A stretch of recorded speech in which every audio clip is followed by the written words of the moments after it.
사랑한다는 말은 언제나 들어도 좋은 것 같아요. 좋은 것 같습니다.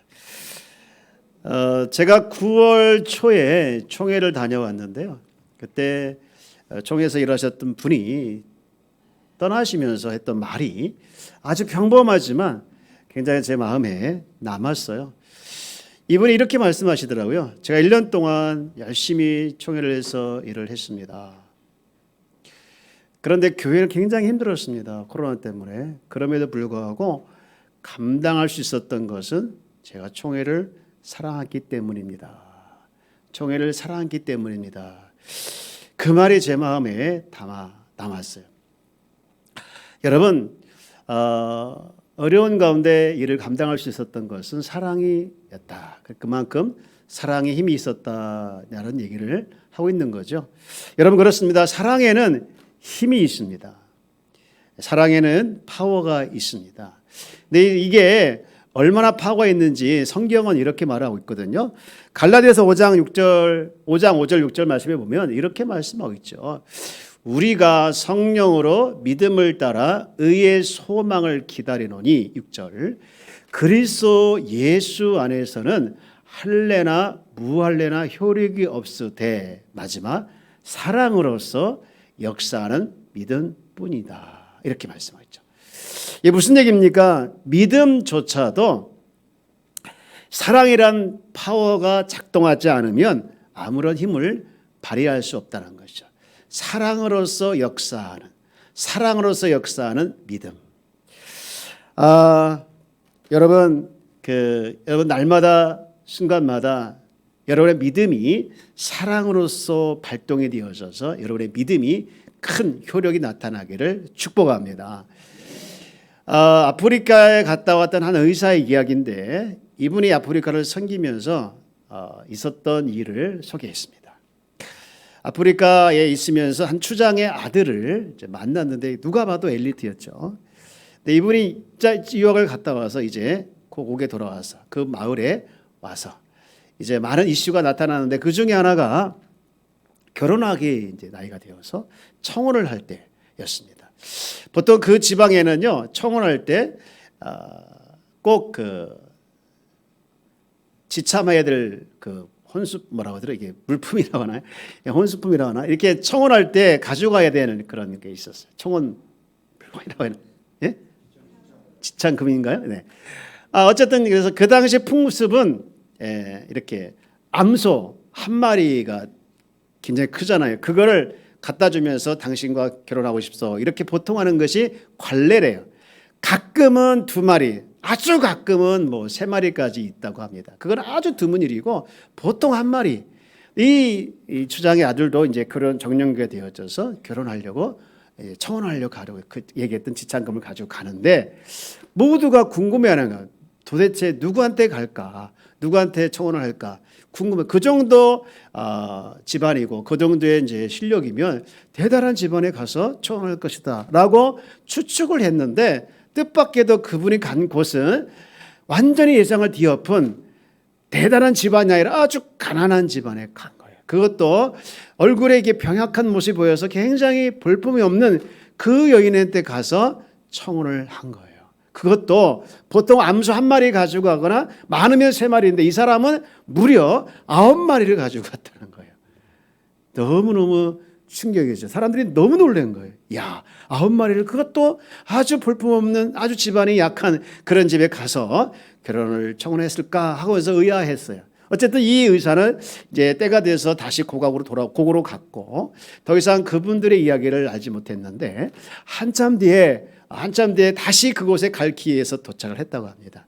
이미 오랫동안 시간이 지났기 때문에 그 아들은 다시 이제 아버지의 뒤를 이어서 추장이 되었고 그 집에 초대를 받아서 갔더니 저기도 이 여인이 의사가 깜짝 놀란 거예요. 자기가 봤을 때 이 부인이 굉장히 초라하고 그리고 병약한 모습을 가지고 있었는데 지금 보니까 그런 모습 하나도 없고 완전히 달라진 모습, 너무너무 아름답고 당당하고 그것도 아주 영어도 너무너무 잘하는 그런 모습으로 바뀐 거예요. 그래서 놀래가지고 내심 궁금해하는데 그 주장이 이야기를 하더라는 거예요.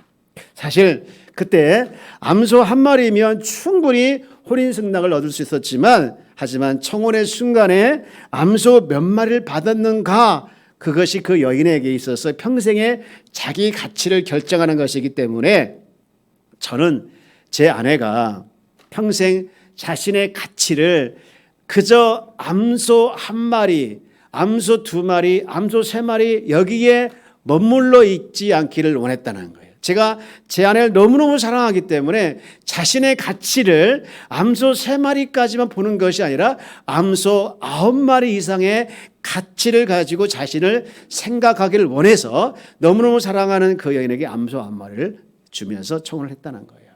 그랬더니 이 여인이 자기 자신을 생각하길, 나는 암소 한 마리, 두 마리, 세 마리의 가치가 아니라 무려 누구도 받지 못했던 암소 9마리 이상의 가치를 지닌 여인이야. 내가 이렇게 살면 안 돼 하면서 스스로가 본인이 스스로 자신을 가꾸고, 공부하라 말도 안 했는데 공부하고, 그러면서 자기를 가꾸고 자신을 위해서 이렇게 노력해서 지금의 모습을 가지게 됐다라는 얘기입니다.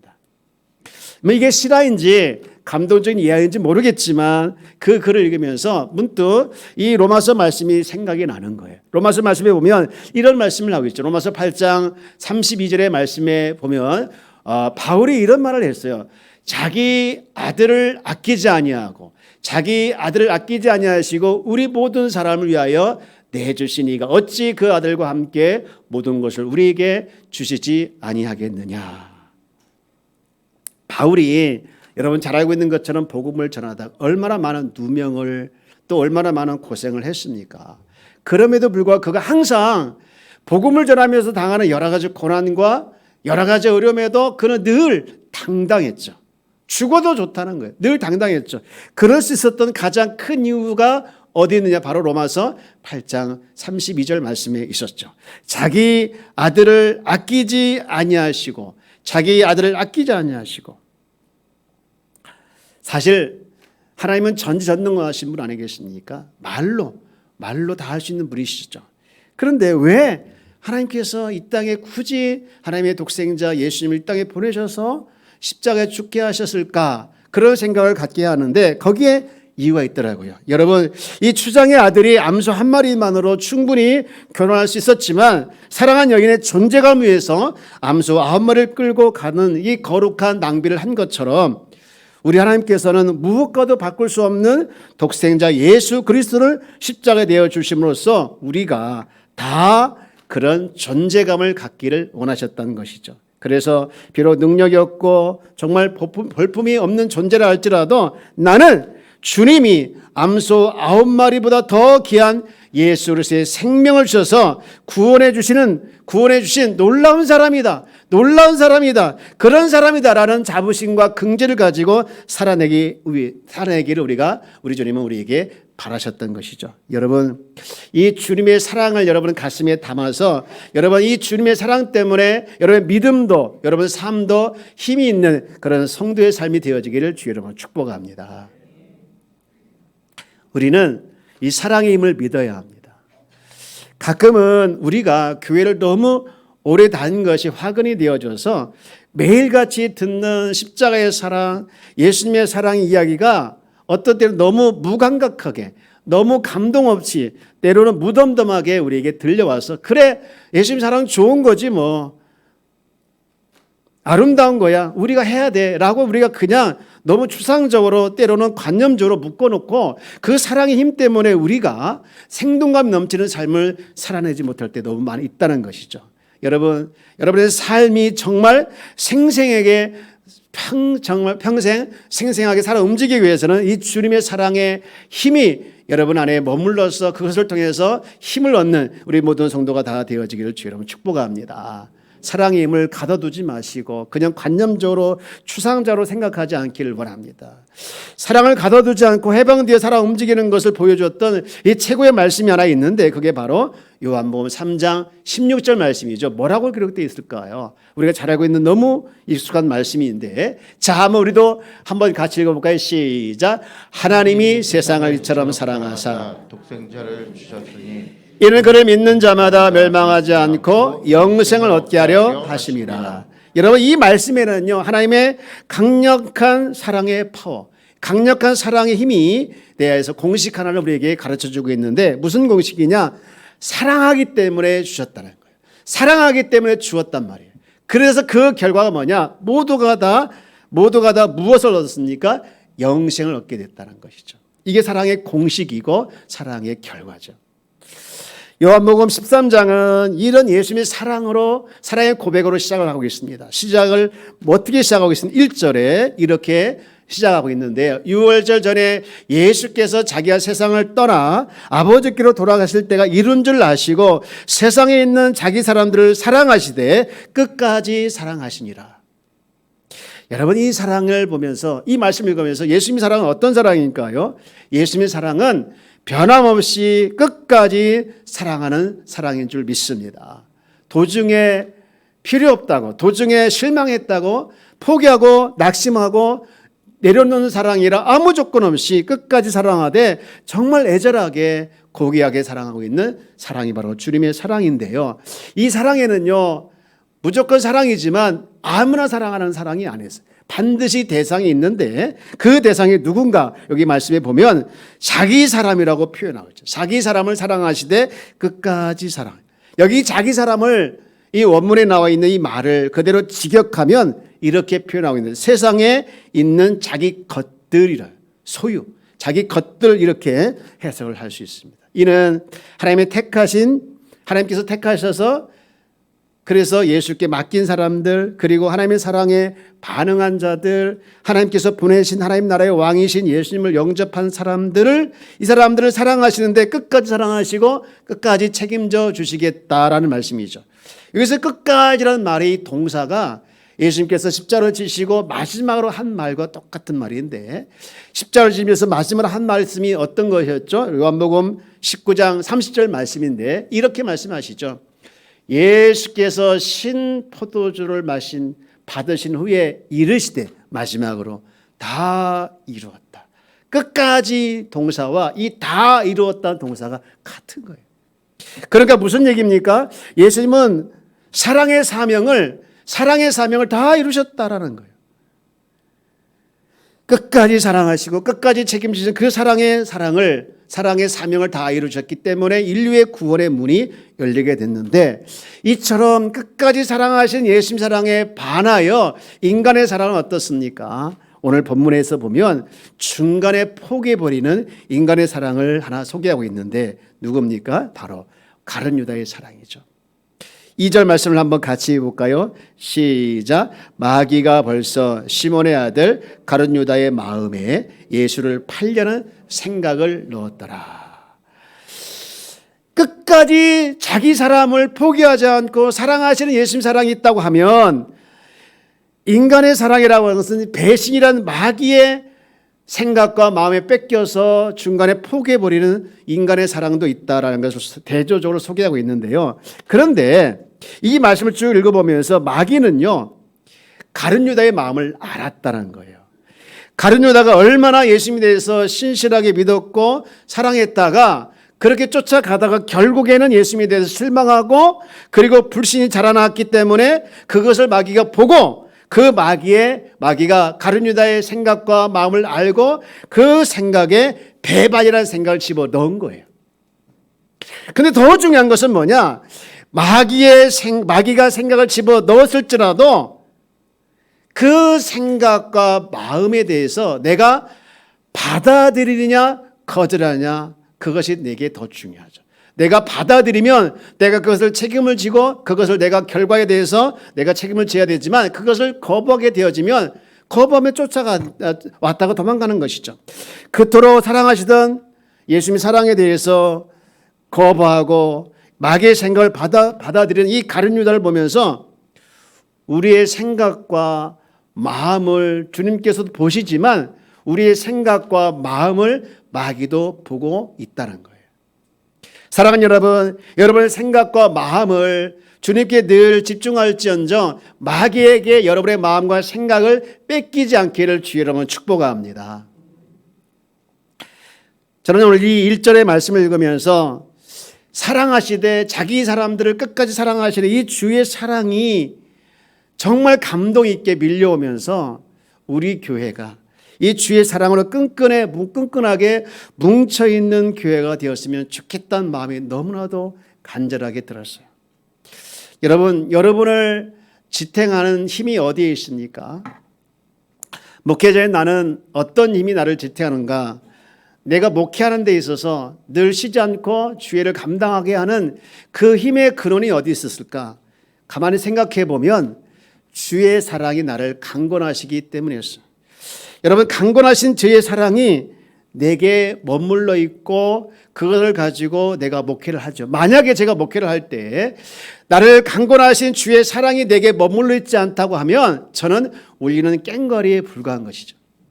그래서 바울은 이렇게 말하고 있습니다. 고린도후서 5장 13절 14절 말씀에 보면 바울이 기가 막힌 말씀을 하고 있는데 13절에서 이렇게 말을 하고 있어요. 우리가 만일 미쳤어도 하나님을 위한 것이요 정신이 온전하여도 너희를 위한 것이니. 14절 말씀 다 함께 읽어볼까요? 시작. 그리스도의 사랑이 우리를 강건하시는도다. 우리가 생각하건대 한 사람이 모든 사람을 대신하여 죽었은즉 모든 사람이 죽은 것이라. 아멘. 여러분, 교회도 마찬가지인 것 같아요. 저를 강건하신 그의 사랑이, 그리스도 사랑이 교회 안에도 위로부터 강건하신 그리스도 사랑이, 그 십자가의 사랑이 계속해서 공급되어지고 그 사랑이 내게 부어지고 그리고 그 사랑이 내게만 머물러 있는 것이 아니라 그것을 흘려보내서 서로를 용납하고 서로 사랑하는 이 일들이 교회 안에서 계속해서 일어나야 한다는 것이죠. 여러분, 교회가 좋은 교회냐, 교회가 좋지 않은 교회냐, 그 기준이 어디 있을까?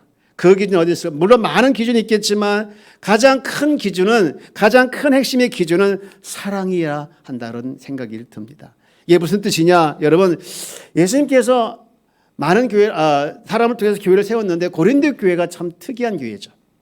이 고린도 교회를 예를 보면 굉장히 훌륭한 교회였습니다. 얼마큼 훌륭했는지 우리 고린도전서 1장 5절 말씀 볼까요? 이렇게 고린도 교회를 평가하고 있는데 이는 너희가 그 안에서 모든 일 곧 모든 언변과 모든 지식에 풍족했다는 거예요. 그리고 6절 그리스도의 증거가 너희 중에 견고했다는 거예요. 그리고 7절 보면 모든 은사에 부족함이 없이 그리스도의 나타나심을 늘 기다리는 그런 교회였다는, 은사 부분에서, 영적인 부분에서 굉장히 훌륭한 교회였다라는 것인데, 그런데 이런 교회가 또 다른 특징을 하나 가지고 있는데요. 11절 말씀 볼까요? 이렇게 말씀하고 있죠. 11절. 다 이 부분 한번 우리 한번 같이 합독해 볼까요? 시작. 내 형제들아, 너희에 대한 말이 내게 들리니 고이 너희 가운데 분쟁이 있다는 것이라. 이것이 고린도 교회의 모습이라는 거예요. 한쪽으로는 영적으로 풍성하고 은사도 많았지만 또 다른 쪽에는 분쟁이 있는 교회의 모습을 보면서 사도 바울은 이 고린도 교회에 대해서 이렇게 평가를 하는데 고린도전서 3장 1절과 2절에서 볼 수가 있는데요. 자, 한번 같이 보겠습니다.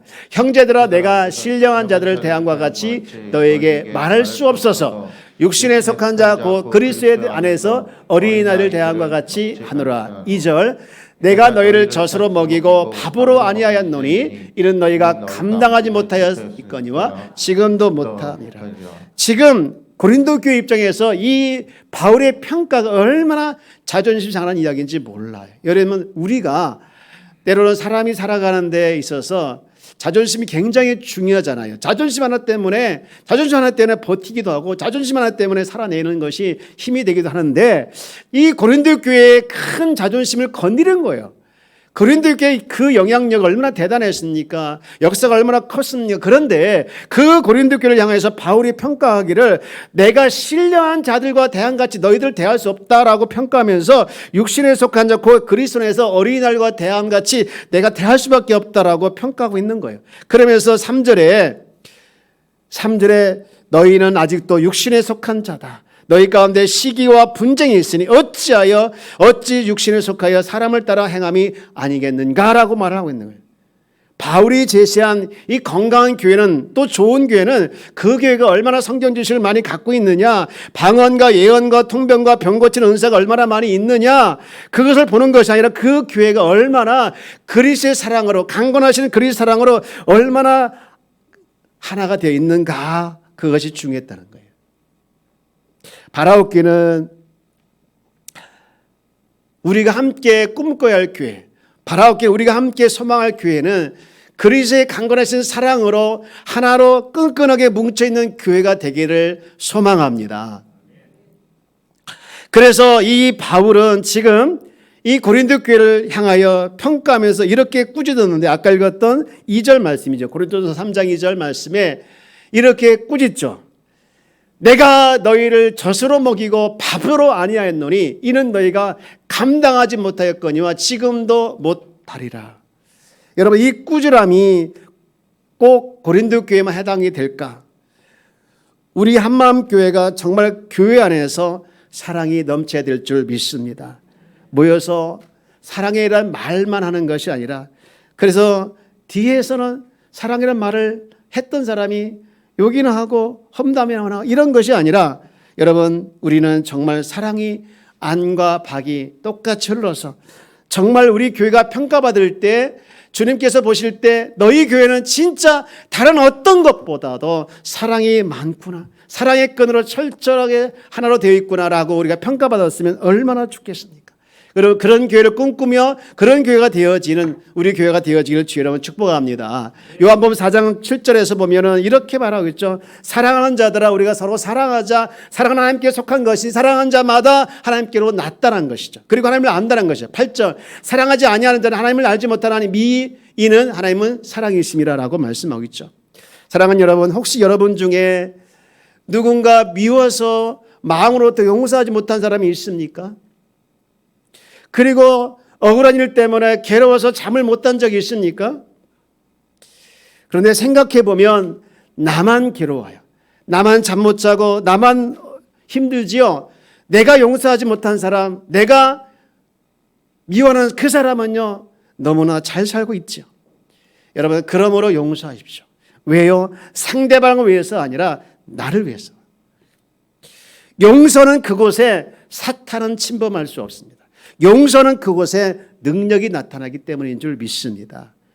그리스도의 사랑이 나를 강건하시어 그 사랑에 내가 흠뻑 젖어 교회 안에 아프고 상한 마음들이 치유되고 용서받는 역사가 일어나는 교회, 그런 교회를 우리 함께 꿈을 꾸며 나아가는 우리 모든 성도가 되어지길 주여 여러분 축복합니다. 네. 교회 안에 이렇게 보면요 참 연약한 자들이 많이 있다는 생각을 들어요.